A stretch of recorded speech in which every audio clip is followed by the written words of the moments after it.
Greg Bakun here. Like you, I love good, fresh, delicious food. So I want to tell you about this treasure in Roseville called Maverick's Real Roast Beef. Maverick's has the best roast beef sandwiches I've ever had. Made fresh every order. Add fries or onion rings dropped in the fryer when ordered, and you have a winning combination. Maverick's Real Roast Beef has a lot more than roast beef, so check out their website, mavericksbeef.com, or check out their restaurant on Lexington in Roseville. The views expressed and the opinions given by the individual host, guest, random reptoid, or chupacabra may not necessarily reflect those of AM 950 Radio, its affiliates, or its sponsors. Now, it's time to step into the unknown.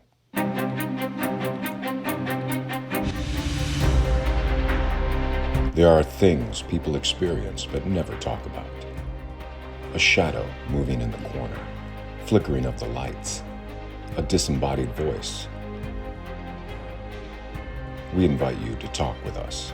Share your story, share your experience, because this isn't just your story, this is our story. This is GhostBox Radio with Greg Bakun. And this is GhostBox Radio on AM 950, where every night we talk about the paranormal, ufology, Bigfoot, and so much more. My name is Greg Bakun. Thank you very much for joining us on this Tuesday evening. As I've been saying the last couple nights, once again, I just want to say that our thoughts and prayers go out to all those in Florida as something pretty horrific seems to be coming your way. So we're just hoping, and at this time tomorrow when we do the show, we know that Milton will have made landfall. So I'm really hoping that everyone is safe. If you've been able to evacuate, I really hope that you have done so. So with that, maybe some of you would wish that you could evacuate to the moon tonight.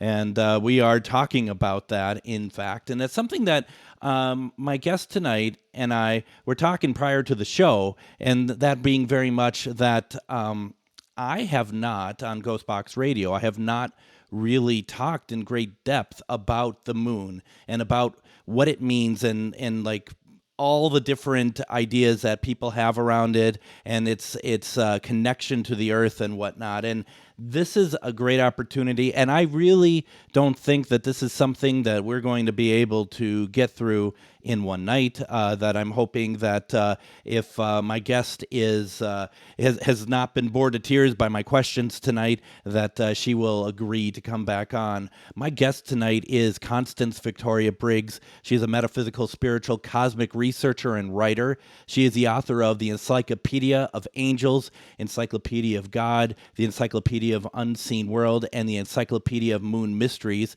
She had been invited as a guest speaker on several radio shows discussing such topics as angels, extraterrestrials, ancient aliens, life after death communication, out-of-body experiences, moon mysteries, and more. Shows that Constance has been featured on included Coast to Coast AM with George Norrie, Midnight Society, The Leak Project, Kingdom of Nye, Earth Ancients, Paranormal Soup, The Paranormal and the Sacred, and others. And Constance has said that up until now, she always thought that Coast to Coast was the best show she wanted to be on, but she's been wanting to get on GhostBox Radio for years. So I think I said that correctly, Constance, didn't I? I think that's what you said. Maybe. Probably not. Sure. Yes, that's what I said. Of course. Absolutely. We're already ruining your legitimacy just with that statement alone. Constance, welcome to GhostBox Radio. Thank you so much for being here tonight.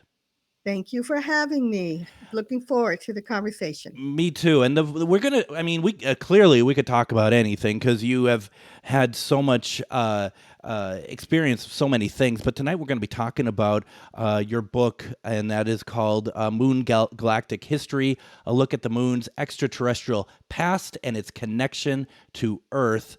And this is one of those episodes that I've always had, a lot of thoughts around the moon and its connection to the Earth, but also in terms to my favorite topic of late being aliens. But how do you get to where you are right now, where you're writing all these books about these very deep subjects? And I mean, obviously, this is something that's been with you your entire life, right? My entire life. I started out, with a journey into spirituality and trying to answer those hard questions in life, where we come from, why are we here, those sort of things. And so I wrote those books that you listed, Angels and The Unseen World. But I always had this interest in outer space, whether or not that was connected to our spirituality, was there something more out there? I don't know. I just felt this connection to the stars. Early on, I was attracted to shows like Star Trek.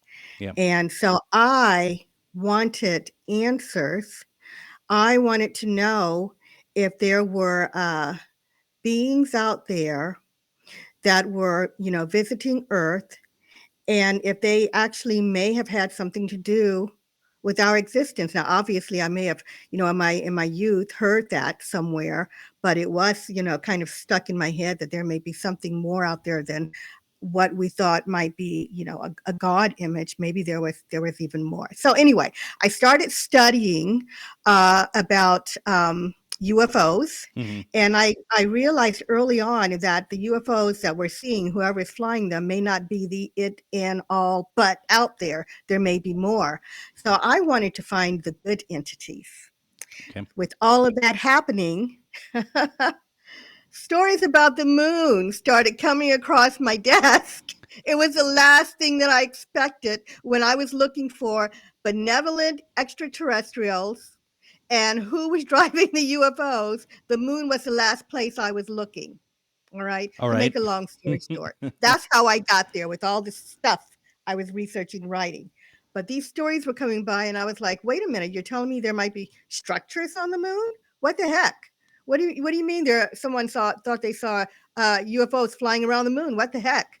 So I delved a little bit deeper in it, and I found a book called Our Mysterious Spaceship Moon, written by a ufologist by the name of Don Wilson. That's really when I did a deep dive, because I could not believe what Don Wilson was saying. By the way, I've never found this gentleman. I've been looking for him. The book is just awesome and amazing. And he wrote a follow-up, Our Mysterious Spaceship Moon, and I'm forgetting the second title, Secrets of Our Spaceship Moon. So that's all of that is how I got where I am today. I have a fascination now with the moon and what's going on up there, Mm-hmm. and whether or not it's inhabited. I mean, and that's the question, right? I mean, that's the thing that I want, and I know a lot of people are always interested about. And I feel like we get these little tidbits of like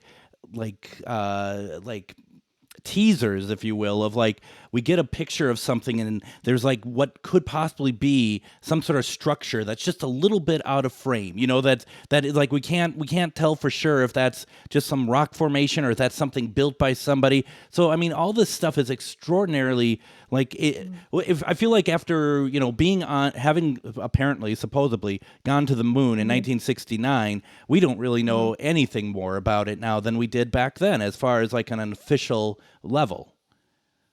Officially, they do not know where the moon came from. I can tell you that. Mm-hmm. They do not know the origin of the moon. Everything we've been taught since we were a kid, I grew up thinking that the moon was captured in Earth's gravity, and that's how it came to be. The scientists said, nope, that's not it. I thought later that what we call the Big Whack theory, a small planet, no, not a small planet, Earth hitting, let's see, the moon and Earth colliding, and then Earth flying out into space. When it hit the, parts of the Earth flew into space, and eventually that formed the moon. That was the last idea. NASA's website said no.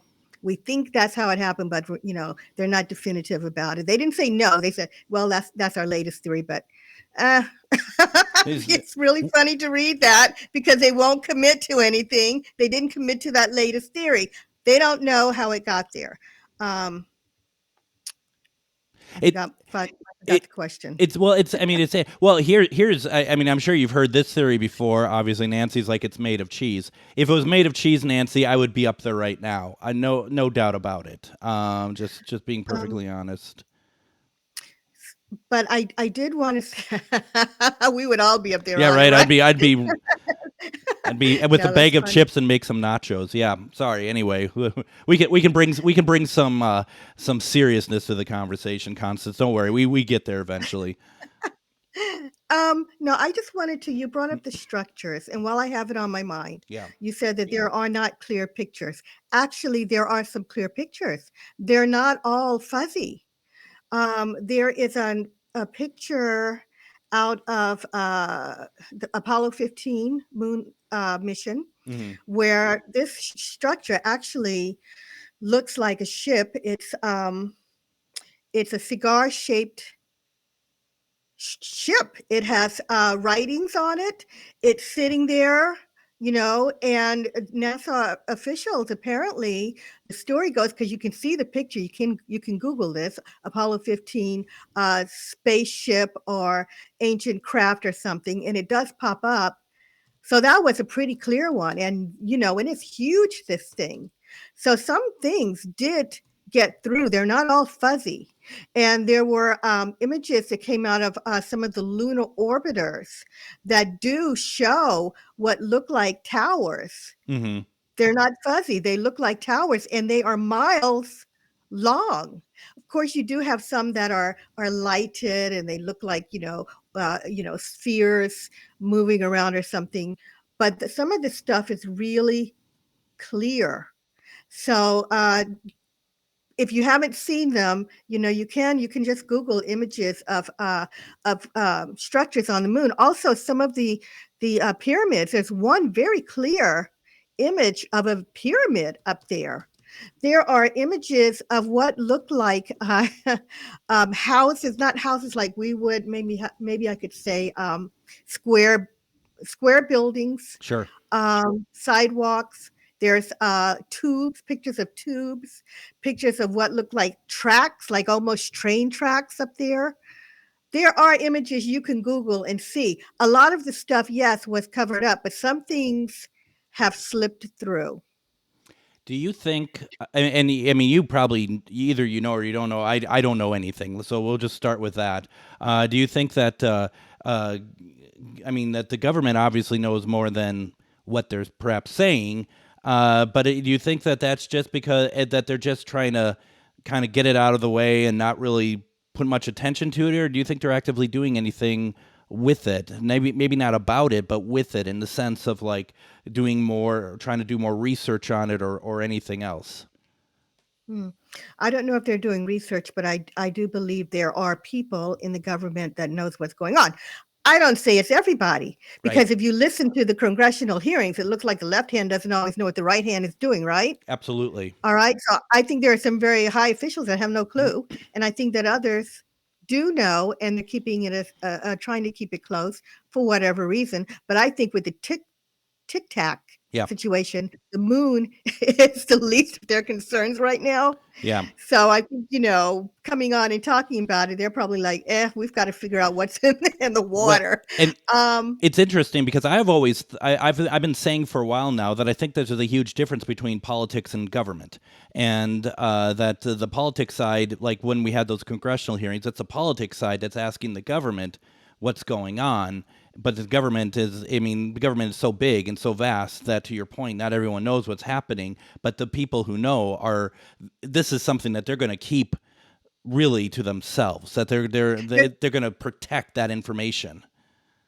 they're keeping it to themselves, but evidently they're not, going into any deep dive and trying to keep it to themselves. This stuff is all over the Yeah. internet. All Yeah. right. And people have been talking about it for years. What I think has happened is someone put out there that it's all laughable and silly, and people believe it and they move on.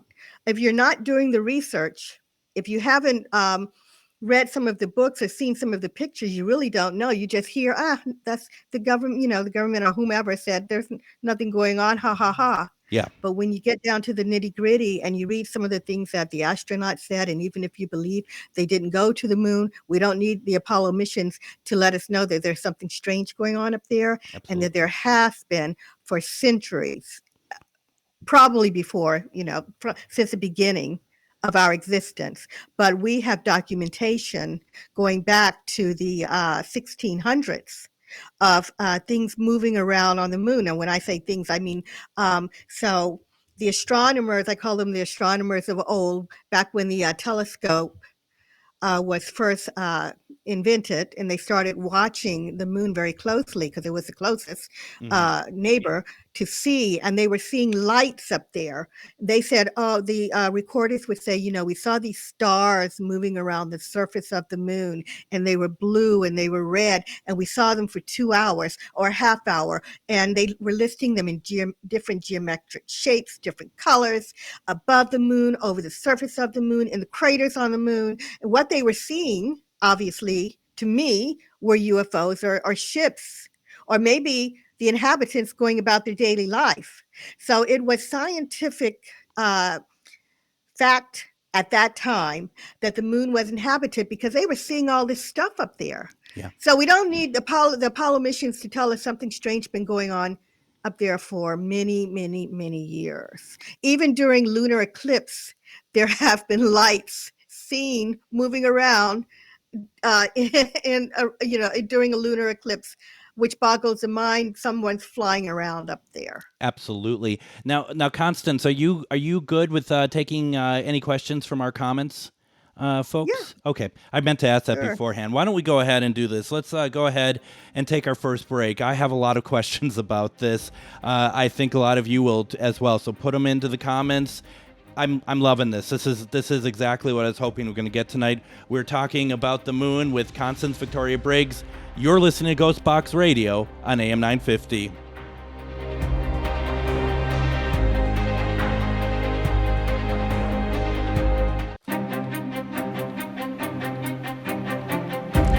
And welcome back to GhostBox Radio on AM 950. My name is Greg Bakun. Thank you so very much for joining us tonight. We have a very fascinating conversation. We have with us author Constance Victoria Briggs. Her book, one of many that she's written, The Moon's Galactic History, a look at the moon's extraterrestrial past and its connection to Earth, which is available on Amazon, is what we're talking about tonight. I do have a question. I have a couple questions from the comments, and I forgot about this. I keep forgetting about this. Damien says, we got a second moon until November. Do you think this is a reconnaissance vessel or something other than a snowball? I haven't given much thought to it. Wow, a reconnaissance vessel. I guess it could be. Huh. Um, no, I honestly, I haven't given much thought to it. I just thought it was something natural that got stuck. I'm sorry. That was kind of my thought on it, and by no means Yeah. am I any sort of expert on any of that stuff. That's a good question, and something else that Damien also asked about that I was kind of wondering about is the dark side of the moon. We don't go to that.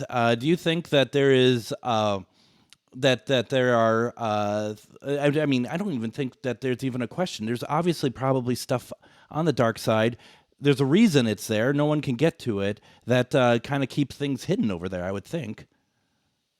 Yeah, I mean, whoever is up there, may not want us looking at them to see, what they're doing. You know, I've heard that there is some possibly hidden bases back there. Hmm. Who knows? You know.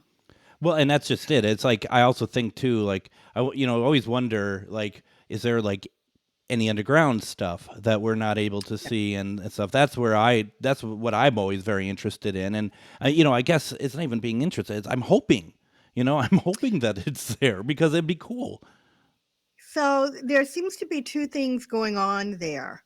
They're using the surface, and they're using, the inside of the moon.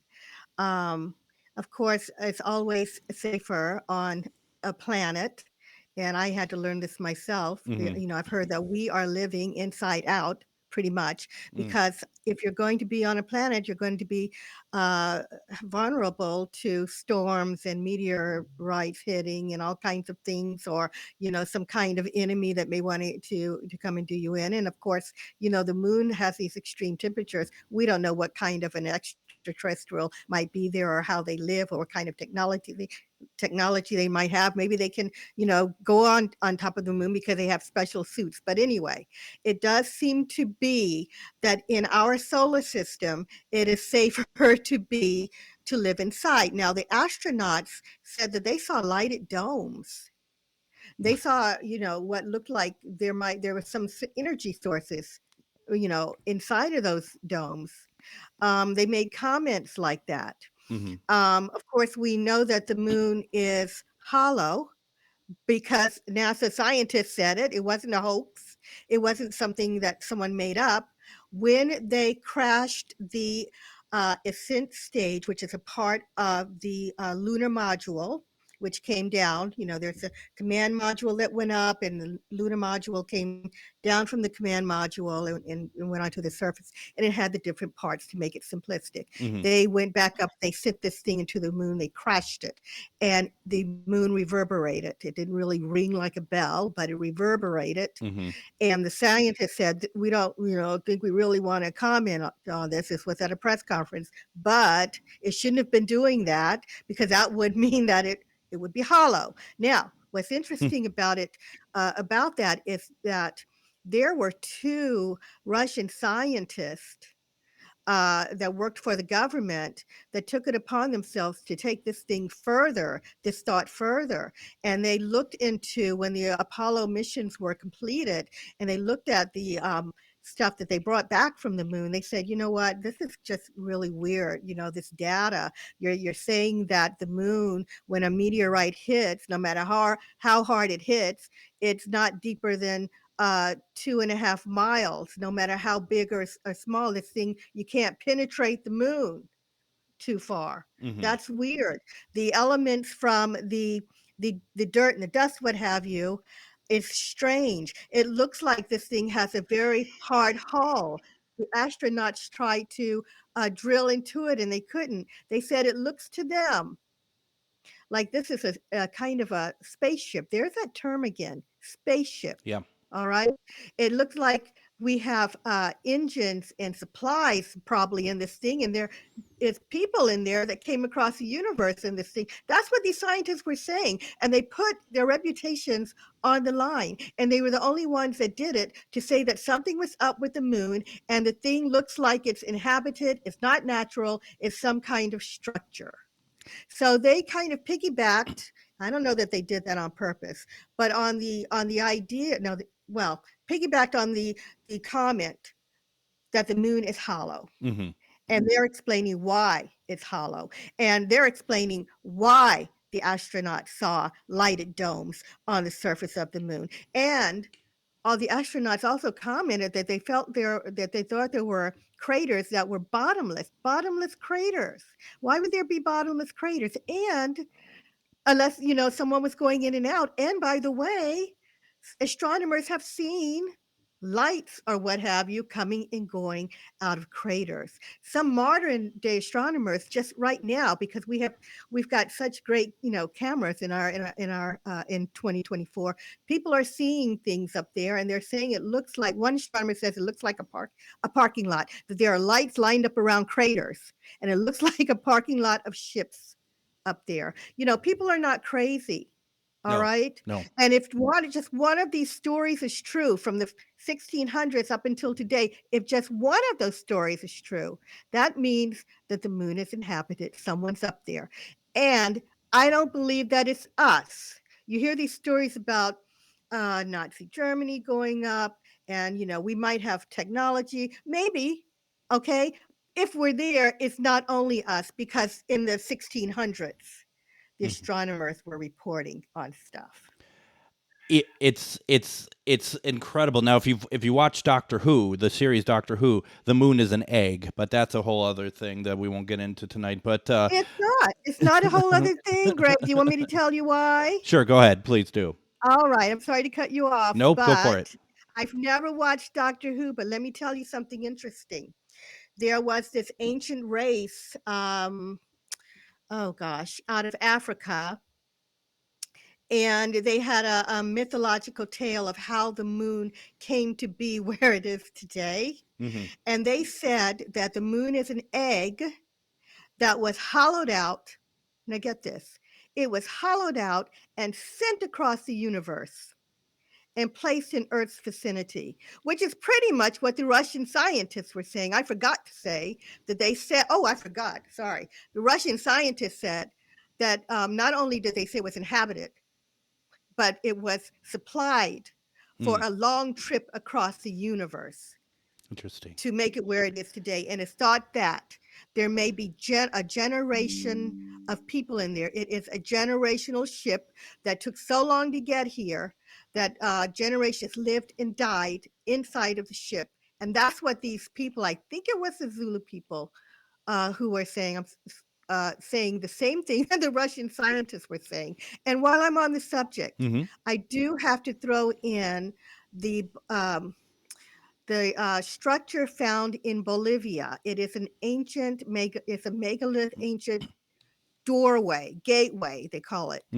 And it is full of symbols that talk about there being a time when there was no moon in the sky and the moon came in. This is, from ancient times. The moon came in, and when it came in, it caused disasters, of course, throughout the earth. Sure. Now, I don't think that ancient people were writing graffiti and playing a hoax. All right. So that story, goes along with what the Zulu people were saying and what the astronauts were saying, and even what NASA is saying about it being hollow.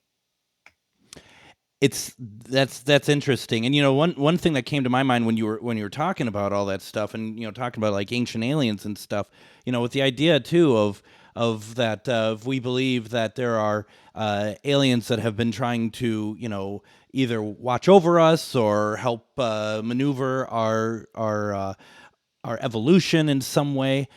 And you're like, well, what if the moon is like a research center and a place that they can live, exist, that is stationary, that can watch over and see what we're doing. I mean, because all these things are fascinating. Everything you're saying, everything. I mean, it's like, and to me, it just makes it feel like that the moon is not just something that's in the sky that is going around the Earth. That there's a real purpose to it.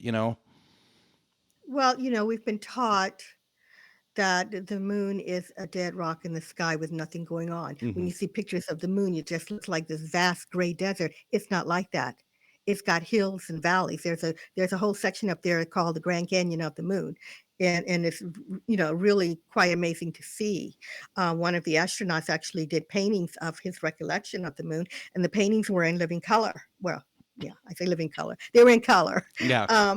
So we have been taught things that are not, I think, accurate for reasons that are because going back, they don't want us maybe, or they didn't want us to know, at least in the past for sure, because, this is the thing when NASA was talking about sending people to the moon, they had, where is this book?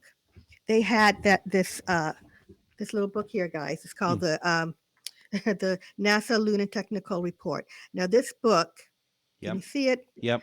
All right. You can get this on Amazon, guys, and it's very inexpensive. At least it was. This book takes you back to the time of, it's in a chart, to the time of the 1600s, going back to when those astronomers were reporting to the British Astronomical Society. They were keeping records up to that point. So before NASA sent men to the moon, they knew they had this information. They put it in this report. This came out before they went up. So they knew, and they knew something was going on. And these were the ones that I said were, recording how long. They knew something was going on, and they sent them up anyway. But they did ask a government agency, and I can't remember the name of it now, the original name, but it was what we know now as the Brookings Institute. And they said, if we find something up there, if they see something, what do we do? And the advice was, don't tell the public. They can't handle it. And I do believe that they are sticking to that to this day. I think they need to change it, obviously. And it's my understanding, and someone can correct me if I'm wrong, but when you work for NASA, you have to still sign a non-disclosure agreement, right? Is that the right word? I think so, yeah. And you can't tell. Now, going to the ISS, for example. I mean, we've seen things go past the ISS, UFOs outside the ISS, but they're never talking about them, even though they've got them on film sometimes. Right, So right. yeah, that's being kept from us. Do There's you so much to talk about. I'm losing my train of thought. No, and that's just it. It's so fascinating. There's so much there, and you said sometimes they don't want to break, they don't want to talk about it because they don't believe that we can handle it. What are your thoughts on that? Do you think we can handle that, like the information? You know, I think we can handle the information, but people don't agree with me. All right. But I think going a little bit deeper. Oh, we were talking about the moon being the structure of people watching us. Well, yeah, I think that they're watching extraterrestrials in general, not just one group, are watching Earth to see our status, to Hmm. see where we are in our behavior and maturity. And I think some of them might be on the moon watching us. And they're waiting to see if we can handle it, what we can accept. They're ahead of us in technology, so we don't know what kind of systems they have to watch us and record. There's one idea where they're not just watching Earth but other planets too from the moon, and that the moon also may be some sort of like a way station where people are coming and going. And Yeah. that's why there's so many reports of UFOs. And I have one story in one of my books. I've written two moon books, actually. Mhm. One of them that talk about someone seeing what looked like a mothership up there. Yeah, I believe that they're watching us. I believe that they're biding their time as to when humanity will be mature enough. When I say mature, I mean not a warring race, not a, the craziness that goes on Earth is not apparently something that's always going on, out there in the cosmos, is my understanding. So they're waiting for us so that if they do approach, maybe we won't shoot. I don't know. Um, but I do want to say one thing. We were Yeah, talking about the hollow moon, yeah. and I was saying that we are living inside out. So it's beginning to look like, guys, not only, and I don't want to get off topic, but not only is the moon hollow uh, inside, that you've all heard stories of hollow Earth. There's Hmm. hollow areas in the Earth where beings may be living, but also Mars. Yes. And Mars's moon Phobos. Phobos is, if I'm saying that correctly, Yep. looks like it's might be hollow, and there might be someone in there too. And I was talking about there being structures on the outside, using the outside and the inside. So there are structures on the moon that look like whole buildings, according to some of the pictures. And then there's others that seems like they're partial debris or something, and they do kind of look kind of weird. We don't really know what they are, but one researcher, Mike Barra, once stated Oh, Mike. that Yeah. it looked, yeah, he said it looked like there had been a war up there and Yep. that some of those structures had been blown apart. So maybe, that's why they went inside, but obviously they're not ours. So someone is up there. But on the inside, I have to show your audience this. I'm going to have a little fun. Okay. On the inside, this is my little moon. I'm gonna make you bigger so everyone can see you. Yeah, Okay. yeah. So this is my little moon, and this is like a little moon city. Sure. And I have this sitting, whoops, can I straighten this out? I have it sitting next to me. I don't know how to, oh, there it No, goes. we can see Look it at very well. Yeah. No. Okay, that's like a little moon city inside. So there, would be people living on the inside, but sometimes, they're coming out to go on the up to go on the outside. And whatever they might, I love this. Loved it. Had to share it. That's Whatever they may awesome. be, huh? That's awesome. Whatever they may be doing in there, they could be a whole society of people in there with their own government, their own way of living. When they're seeing lights moving across the surface, they're just seeing them going about their business. Someone is up there. Someone has even given us, there's a chapter in my book called Signs, Symbols, Codes, and Clues. Signs is the other book. Symbols, Codes, and Clues, where, we've seen lights blinking up there as if someone was trying to do some kind of Morse code for us to see. Mm-hmm. And it could be more than one race by now. And it could be different beings now that originally even came in. We don't know what happened up there. So I love it. Okay, so I have a Mars story. We got to take a break here. So when I come back, I wanna share the Mars story because you hit on something that I've heard other people talk about very sincerely. We got a lot more moon stuff to talk about. We got people in the comments asking questions. We still have a lot to do. We have one more segment. This is awesome. You're listening to GhostBox Radio on AM 950.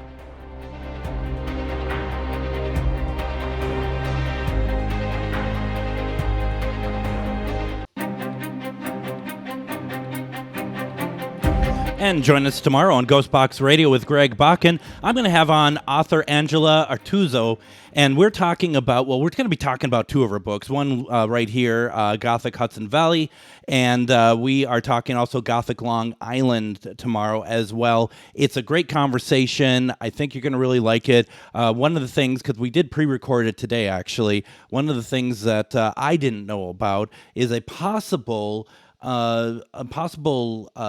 origin to the Headless Horseman story that she talks about that I found really interesting, and I think you will too. So check that out tomorrow. We have with us tonight, we're having a great program with Constance Victoria Briggs. She is a author, and we're talking about her book, The Moon's Galactic History, a look at the moon's extraterrestrial past and its connection to Earth. A couple things here in the comments, kind of going a little off topic here, but Linda says that she wants a Mavericks roast beef sandwich with onion rings. It sounds so good. And let me just tell you, it is good. And, you're all missing out by not living in Minnesota. Okay, so we got that out of the way. We're talking about the moon for 45 minutes. Let's talk about a roast beef sandwich a little bit.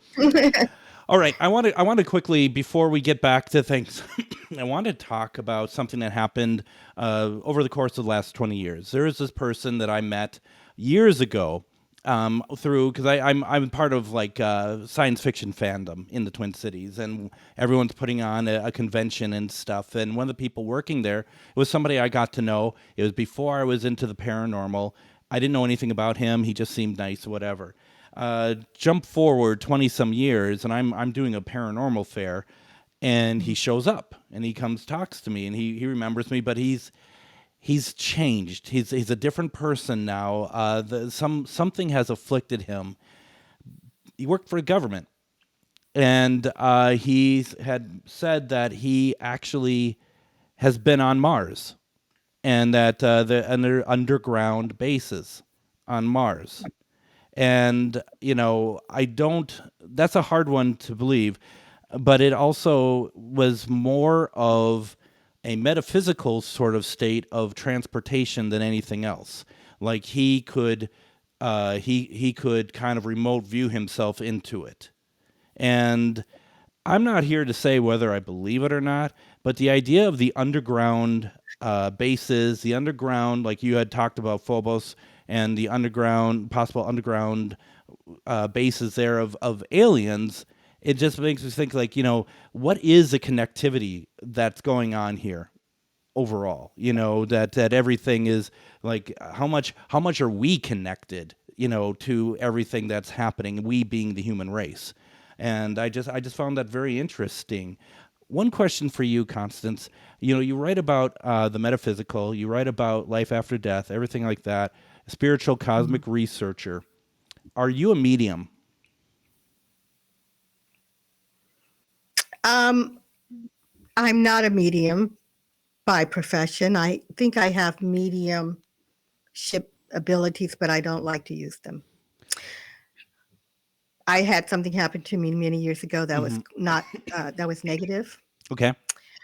Someone was trying to come through, and after I had that experience, not that I was trying to practice mediumship. I can feel presences. I can get information, and I do, but I call them my guides. Yeah. But there was someone that came through that was negative, and I just thought, I am never going to go there. I am never going to try to channel from Yeah. uh, the other side, that part of the other side. So no, I And don't practice that. and I ask about it because I mean, I feel it.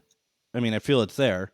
And also the fact that, you write about it as well. And one of the things that I wanted to kind of bring up, is and I don't know if you've heard this from other mediums or stuff, but I've been hearing from mediums a lot the year 2026, 2027, when it comes to like full disclosure from knowing that, kind of a opening for us to see that aliens have been with us, aliens are around, like that full disclosure becomes, and those are the years that I keep getting told by a lot of people that 2026, 2027 is going to be that time period. Have you heard anything like that? I haven't heard anything like that.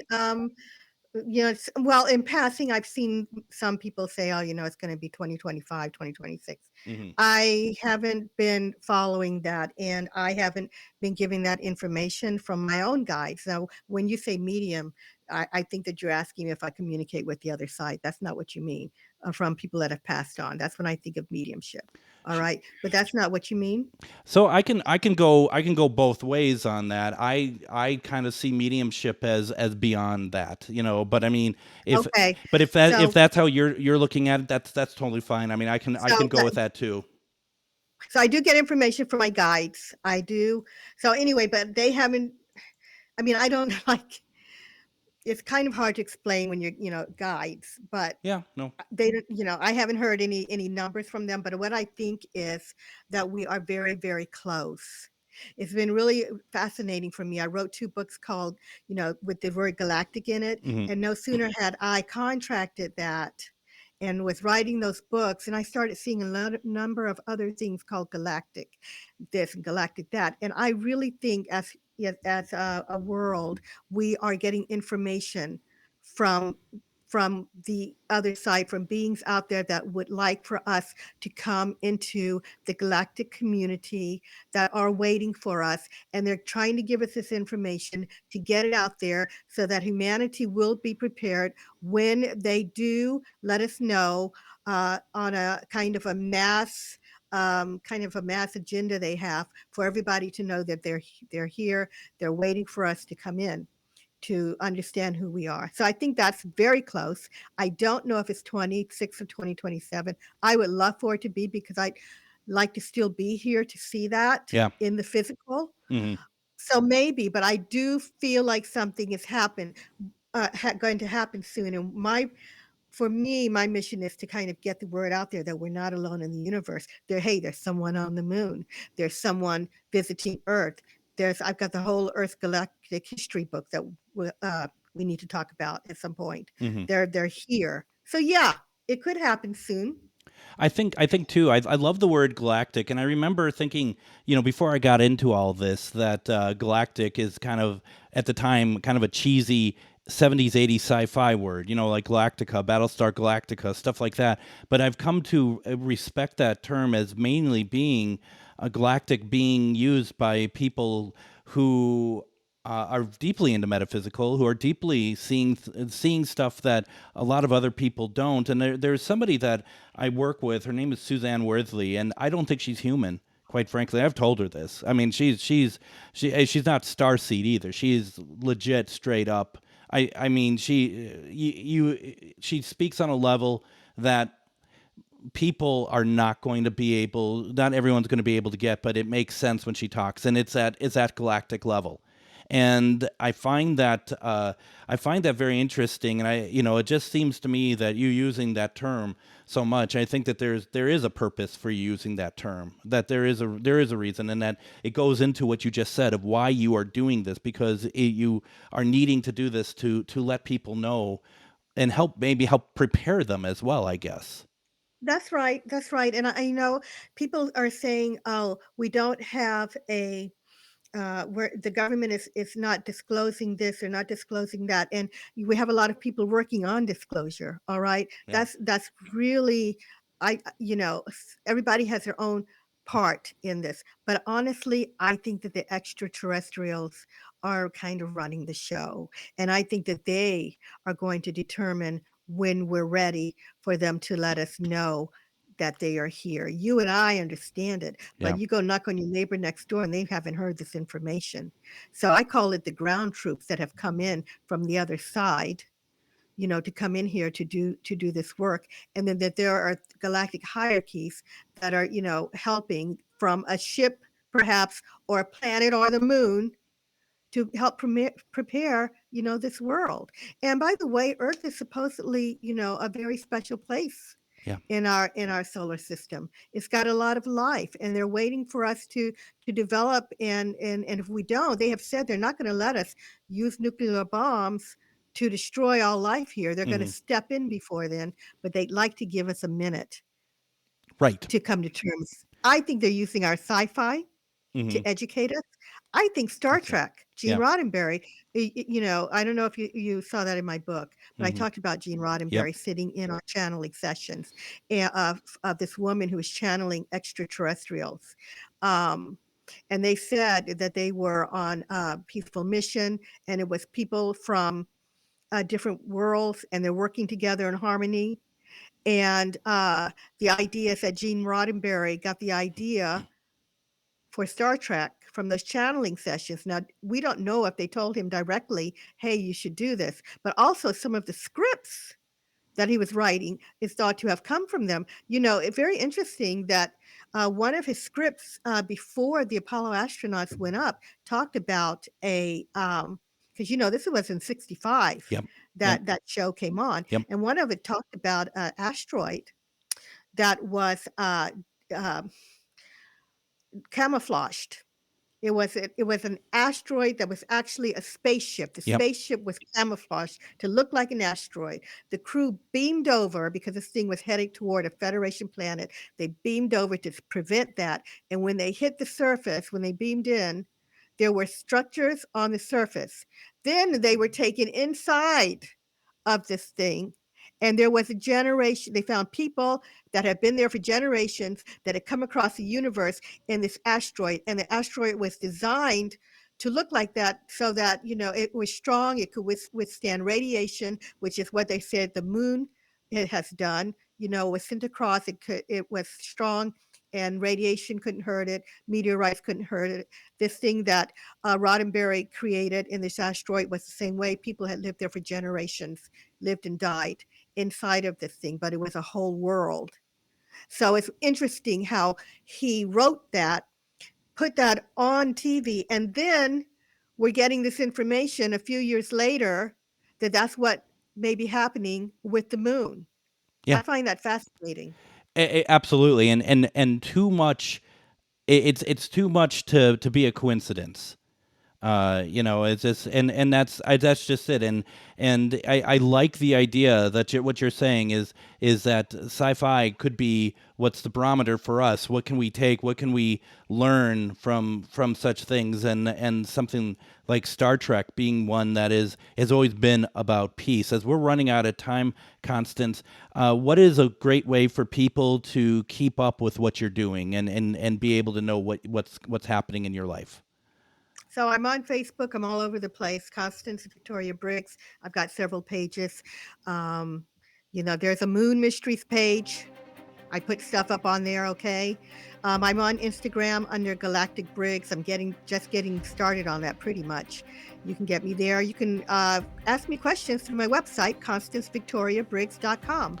And don't forget, folks, to go to Amazon and get the Moon's Galactic History, a look at the Moon's extraterrestrial past and its connection to Earth. Constance, thank you so very much for joining me tonight. What a great conversation. Thanks for having me. My pleasure. We'll be back tomorrow with Angela Tuzzo. Everyone, have a fantastic night.